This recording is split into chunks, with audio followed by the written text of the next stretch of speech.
Miss Bactong. So how are you today, Miss Bactong? I'm good.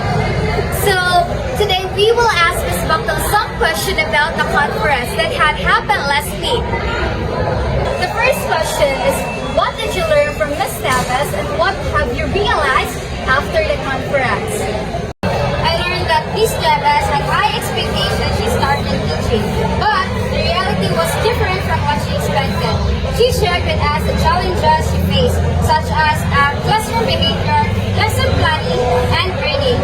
So after the conference, I realized that teaching is not just about important knowledge, but also building relationships, creating supportive environment, and being flexible. So do you think after she talks about her expectation and reality, Mrs. Neves opened up your mind about her experience? Yes, I think Mrs.